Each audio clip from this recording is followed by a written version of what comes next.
to share their upbringings, life lessons learned, experiences, and journeys to come.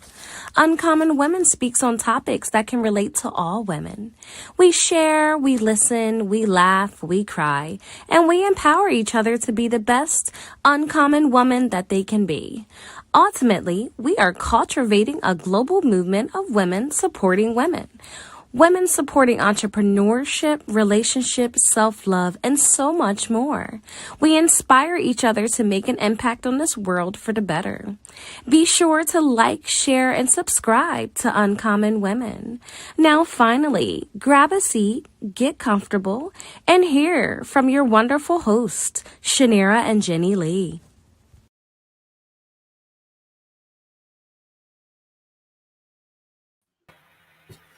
Hey guys, thank you for tuning in to Uncommon Women. I'm Shanira.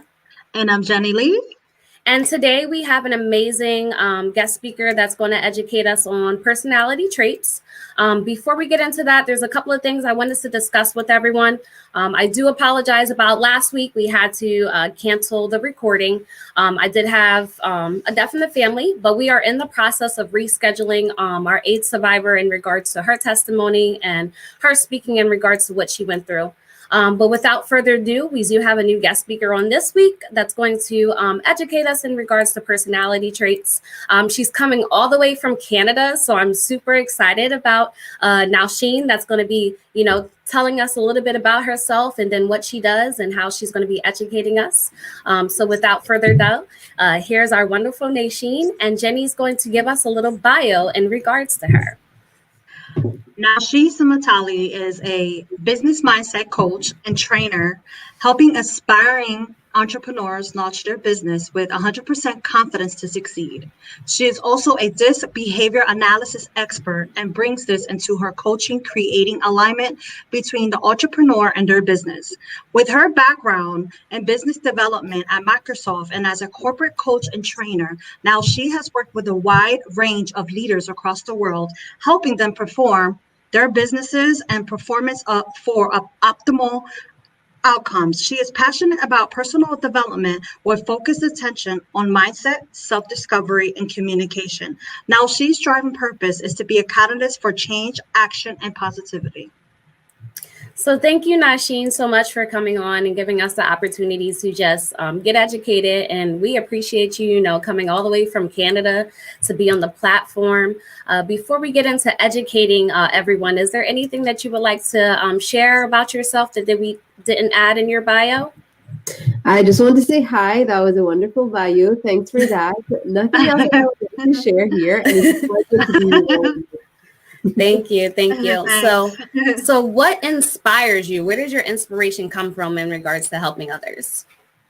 So a little bit about my journey here. For the longest time, I was a person who was very, very stoic, very quiet, even shy, if we can say that. And I didn't know better, right? And then fast forward a few years, I discovered personal development.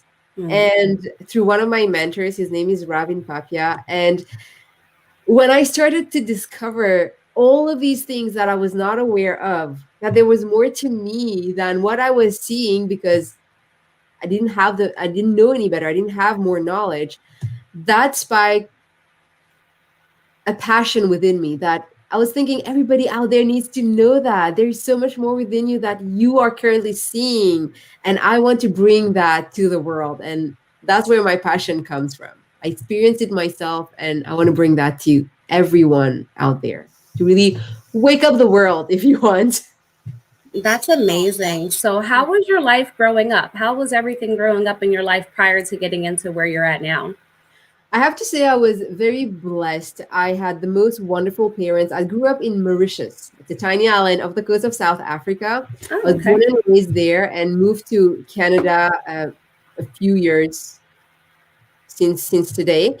And I had the best parents. They were a role model. They were everything to me. They gave me everything that I needed. We were a very modest family, though, and very middle class. I was not able to do all sorts of things, but I had everything that I needed in my life and even more. So my childhood was really blessed.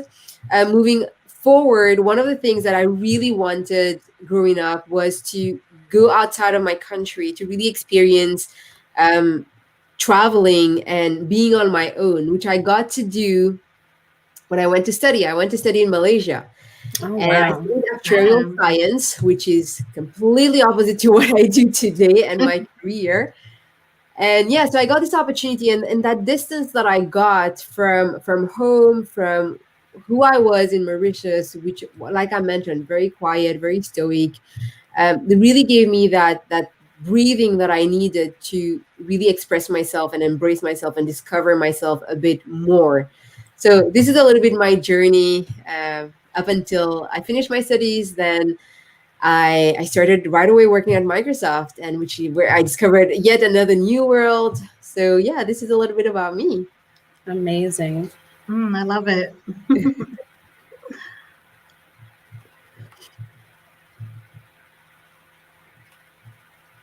So let's go into the topics. Can you explain the 4 personality styles for DISC? Absolutely. So I love that I'm bringing this to this platform because I think self-awareness is so important. There are so many people who think they should be a certain way, and because we are thrown all sorts of things into our lives. And I think having a personality test really determines who you are at the core. And this does that. And the reason I love this so much is because it's simple. And I love simplicity. It's simple, it sticks to your mind, and you get to understand yourself deeper. So DISC stands for dominant, influence, steadiness, and compliance, the 4 different personality styles. Now, when you think about the DISC, we are all a blend of all of these, depending on the situations and the environment that we are in.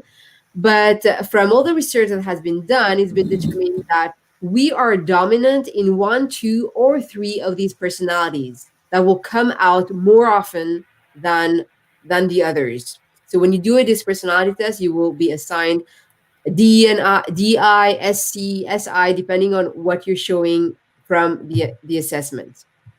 So that's a brief overview of the personality styles. Awesome. Okay. What are ways a person can embrace their certain personality traits?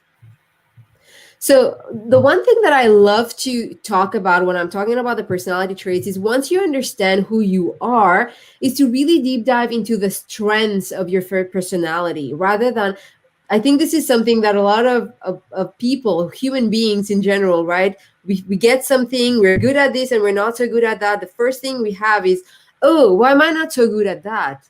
How do I get better in there?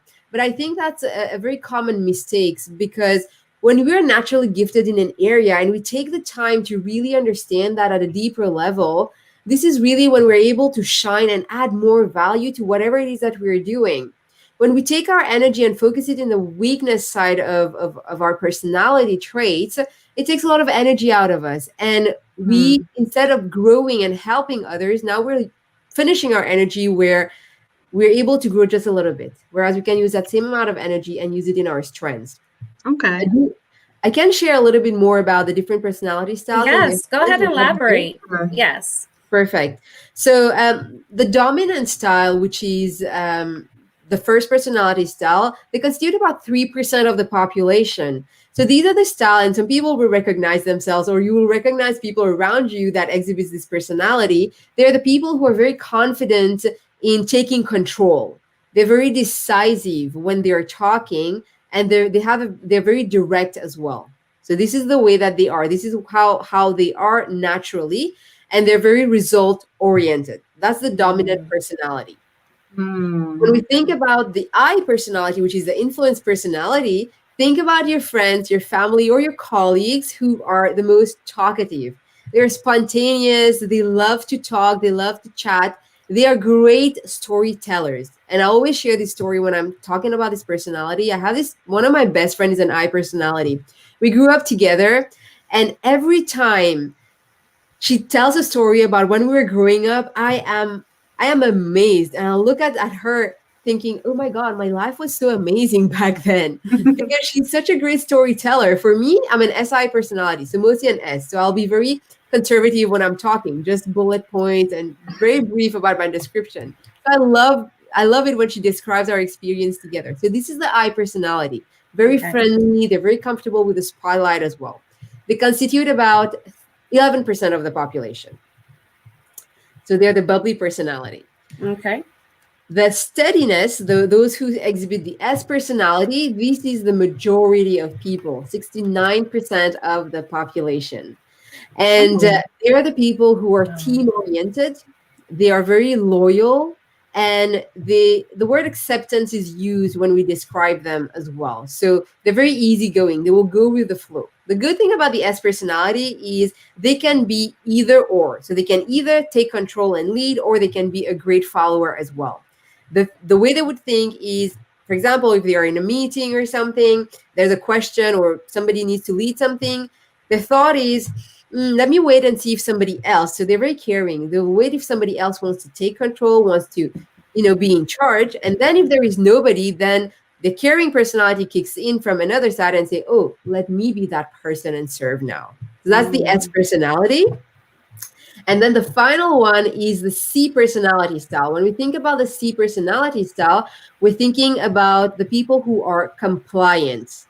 So people who have a very analytical mind. They're great planners and they value accuracy. Most of the people that I met who were great C personalities were in accounting jobs or auditing jobs where this amount of detail and analysis is required, and they are fantastic in doing these things. So these are the 4 different types of personalities and some of the traits to recognize them. Now that you're equipped with that, one of the things that I always tell people to do is first recognize which one you're more dominant in your environment. So the thing about the dispersonality is not telling you this is who you are and that's it. When you take the dispersonality test, you have to think about an environment, because the way you behave at home is very often different from the way you behave in the work environment, right? Depending on what's expected from you, what you think is expected from you. Yeah. So the first thing is to identify which one you are the most in the environment of your choice. And the second thing is to identify the people around you. I think this is where the most power comes from when it comes with the disc personality, especially today when people are having to spend a lot of time with their families at home, which is very different from what they've known. Understanding the others will really be helpful to communicate with them better, to really have this harmony in their life. That's awesome. I do have a question. Is there any 2 of the personalities that clash dramatically that shouldn't be coped together in regards to like relationships or friendships? Do you know? Yeah. So I do know that the D personality and the I personality can the I personality and the C personality can clash sometimes. The I being very spontaneous, wanting to do things just like this and not really caring about the detail, just going with the flow, and the C being very guarded, very data driven, needing all the details before doing something. So this is one of the clash that can happen within the personality style. That being said, once you know the different personality style, you're able to change and match the way you're talking, the way you're expressing yourself, the way you're doing things so that it embodies what the others want and need from you. That's good. That's real good. Is there such a thing as a red flag personality? Traits that show up more than others? No, that's the thing about personality styles. Embrace who you are. That's the message that I have with this personality style. A question that we get is, what is the best personality style? And the best personality style is you looking in the mirror. That is the best personality style. Yes. Because each of these personality styles have their strengths, which is amazing, and they have areas in which they're not gifted in. And what's even more beautiful is that they all complement each other. And that's the way we want to look at it, and not say that's a personality style that is the red flag, or that's a personality style that is the best or not.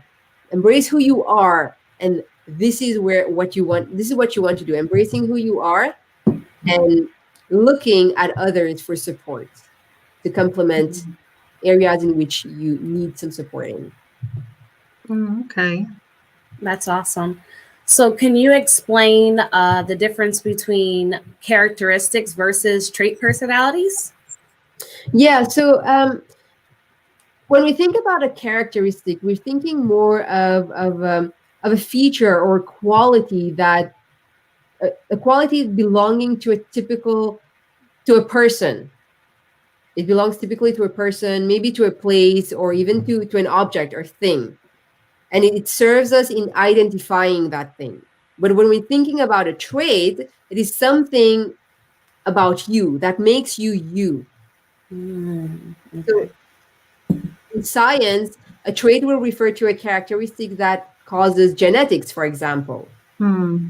and normally appearance, but not necessarily or always in your behavior.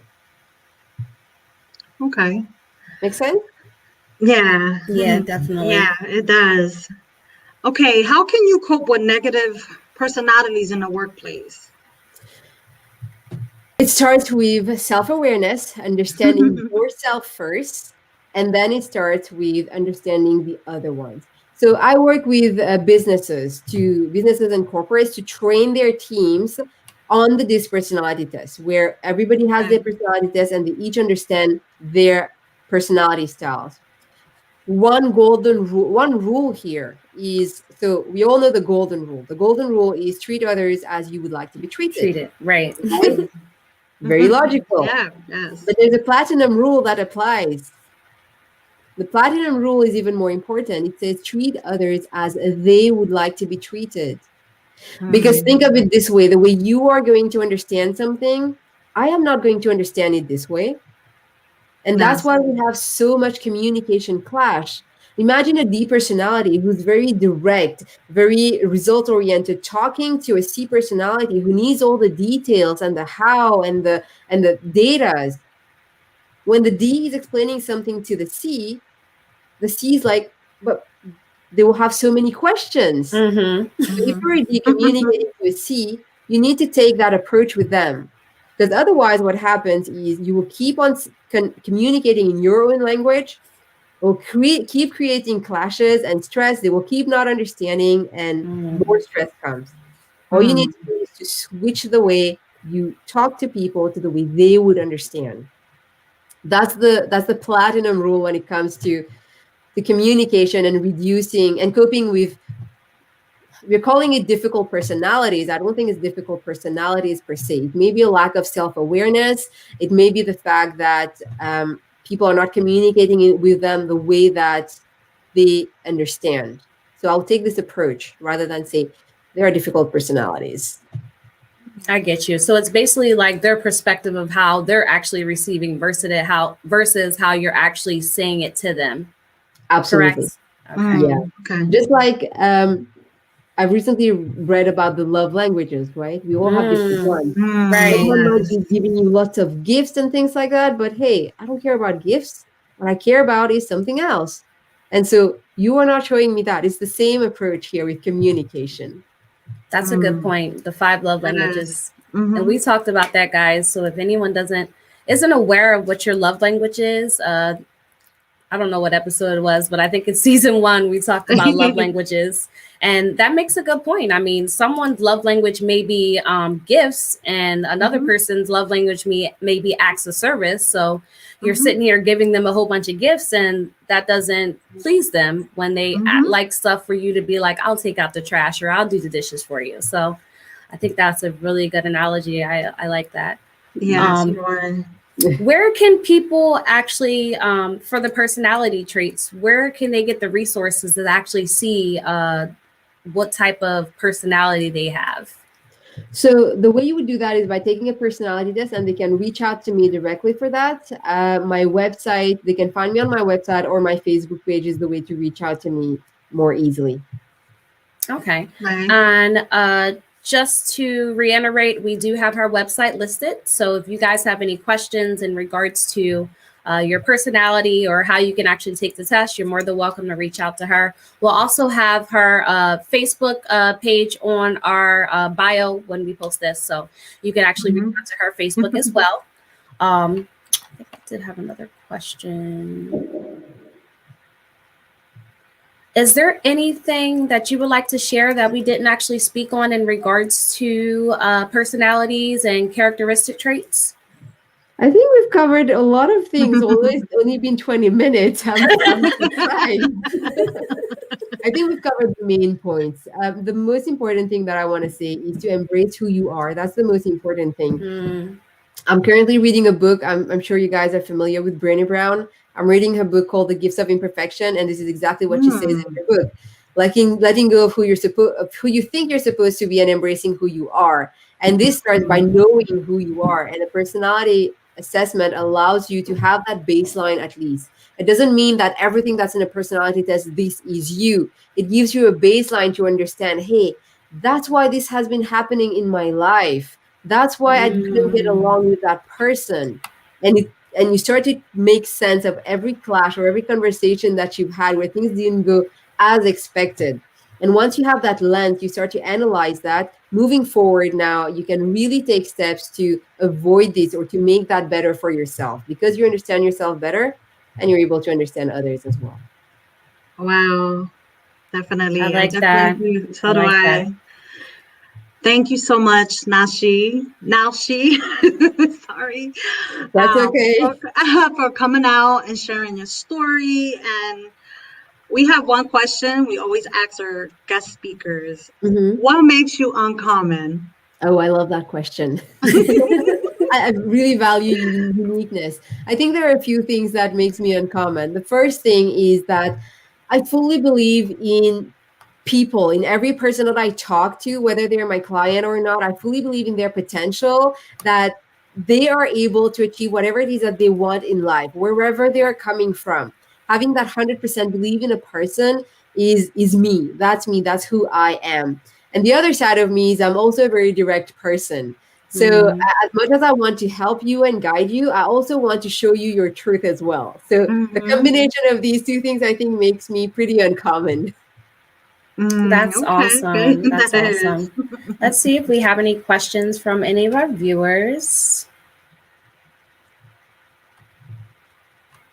Okay, no, just some positive feedback. Thank you for our viewers for tuning in and just supporting us in regards to that. Go ahead, Jenny. We don't have any questions from the viewers. Thank you again, Nausheen, and thank you for our listeners again. Also, you guys have to check out our website. We have new apparel. It's www.uncommonwomen.net. Also, follow us and subscribe on YouTube on Uncommon Women Podcast. And to be a guest speaker, you have to visit our website. And next week, you have to tune in for next Thursday at 6:00. Our guest speaker is going to be talking about resentment and healing. And stay on common. Bye.